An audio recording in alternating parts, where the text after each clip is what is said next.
It would be impossible to imagine a more erudite group of scholars, with specialties ranging from anthropology to zoology, but all masters of linguistics. J.R.R. Tolkien, an inventor of languages himself, was on one of the later committees. These men, and regrettably because of the time they were all men, were experts in Sanskrit, ancient Hebrew, and Latin, readers of cuneiform and Egyptian hieroglyphics, but above all they were passionately devoted to their own language, English.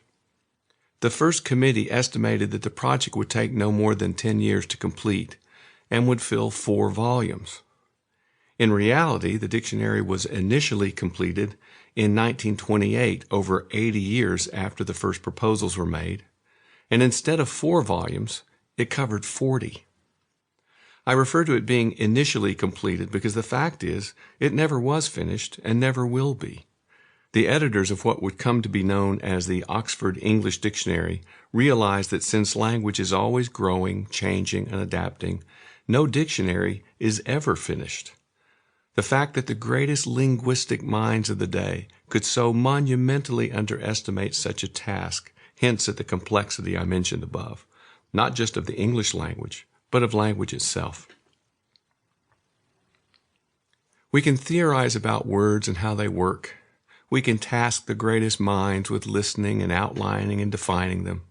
We can analyze the structures we use to put them into language, but in the end, the way words work is an inexpressible mystery. Almost without our awareness, they do their thing, lighting up the neural pathways in our brains. We use words to define other words because words are all we have, but ultimately they are only clumsy bricks. Words are, in one sense, beyond words. Even the simple ones are often indefinable.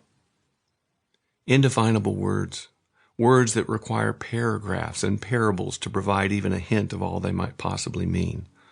Love and hope are 2 of the most obvious examples. Of course, the Oxford English Dictionary lists definitions for them, but they fail miserably because love and hope are bigger than words. Their meanings cannot be contained by syllables, cannot be fully expressed by the sounds we make with our voices. Groups of letters hint at the inexpressible. They are sounds we put to mysteries. They amaze and fascinate me. Why hesed? You have every right to ask yourself how someone could become so obsessed with a single word that they would attempt to write an entire book about it. It's a fair question. As I try to reconstruct the story of how I became enamored with the word hesed, I find that at each step along the way my memory fails me somehow. Some years ago, while working through the laments of the Old Testament, I encountered this remarkable word for the first time. I had studied Hebrew as an undergraduate at Western Kentucky University, but I cannot remember my professors talking about this word. The truth is, they probably did, but I simply wasn't listening. One of the fascinating features of biblical laments, which so captured my imagination, was the way every one transitions. These psalms begin lamenting, which is still a form of worship, and then at some unpredictable point they transition and begin to praise. This shift usually takes place by means of the Hebrew letter vav, which is usually translated and or but. It is as if the lamenter finally exhausts himself and turns back to the God he was complaining to or about. The sole exception is Psalm 88, which laments all the way to the end. In 3 important laments, Psalm 13, 69, and Jeremiah's Lamentations, the word hesed appears at this turning point. It marks the transition from despair to hope, from emptiness to a new possibility of becoming filled once more. It is as if David and Jeremiah had run out of doubt and despair, had run out of words, except for this one untranslatable word.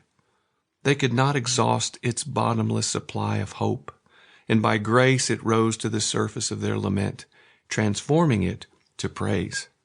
Their self-centered I mercifully became the God-centered thou.